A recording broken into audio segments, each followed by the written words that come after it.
दधि शंख तुषाराभं क्षीर्णोदार्णवशंभवम् नमामि शशिनं सोमं शंभोर्मुकुटभूषणम्।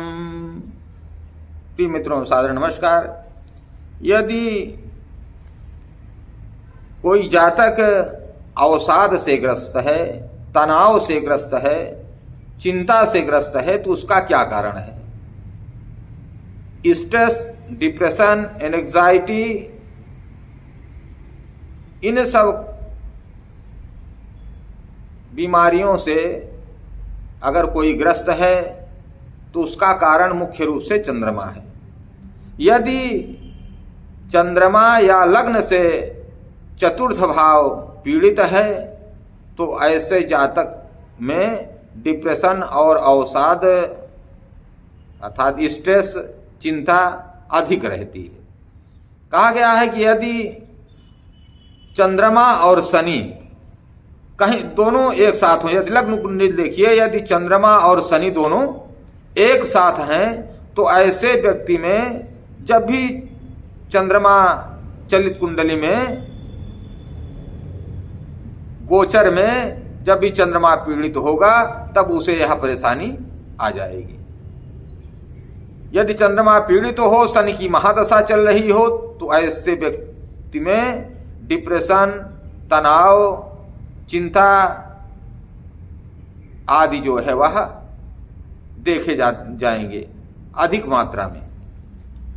इसी प्रकार से यदि चंद्रमा के साथ राहु विराजमान हो तब भी यह जातक अवसाद से ग्रसित होगा।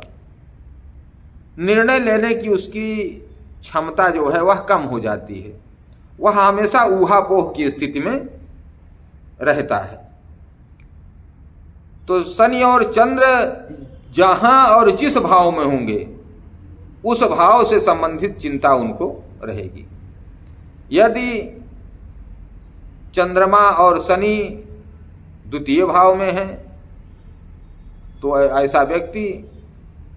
ऐसे व्यक्ति को भाई से संबंधित चिंता रहेगी, धन से संबंधित चिंता रहेगी। द्वेष कांड में है तो भी आपको भाई से संबंधित चिंता रहेगी, परिवार से संबंधित चिंता रहेगी। यदि लग्न में है तो आप अपने स्वास्थ्य के संबंध में चिंतित रहेंगे। अगर यही बात नवमांश कुंडली में हो तो नवमांश कुंडली में यदि ऐसा है कि नवमांश कुंडली में शनि और चंद्र एक साथ हों या राहु और चंद्र एक साथ हों तो ऐसा जातक दाम्पत्य जीवन के बारे में चिंतित रहता है। और इसी प्रकार यह सब तमाम कुंडली में शनि और चंद्र जिस भाव से में हो, जैसे मान लीजिए पंचम स्थान पीड़ित है तो ऐसा जातक संतान से संबंधित चिंता से व्याप्त होता है। शनि और चंद्र यदि दोनों एक साथ हों या फिर शनि के चंद्रमा के आगे और पीछे पापी ग्रह हों, कौन कौन? जैसे शनि, राहु, केतु, ये तीन ग्रह अगर हैं तब भी ऐसा जातक परेशानी में रहता है। अगर शुक्ल पक्ष का चंद्रमा है, चंद्रमा मजबूत है, पूर्णमासी का चंद्रमा है, शुक्ल पक्ष का चंद्रमा है तो यह प्रभाव कम होगा। यदि कृष्ण पक्ष का चंद्रमा है तो यह प्रभाव ज्यादा होगा। चंद्रमा पर यदि शुभ ग्रहों की दृष्टि है, गुरु की दृष्टि है तो प्रभाव कम हो जाएगा। लेकिन यदि चंद्रमा के आगे पीछे शनि हो और राहु हो तो ऐसा व्यक्ति और ज्यादा परेशान रहता है। उसमें चिंता की, स्ट्रेस की, डिप्रेशन की ज्यादा संभावना रहती है। यदि बुध भी पीड़ित हो तो और परेशानी है। तो करना क्या चाहिए?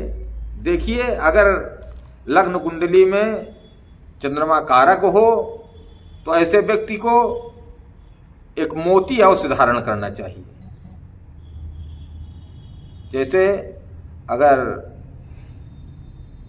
मेष लग्न हो तब आप धारण कर सकते हैं। लग्न के आधार पर धारण करना चाहिए। तो आप मोती धारण करिए, शंकर भगवान को जल चढ़ाइए,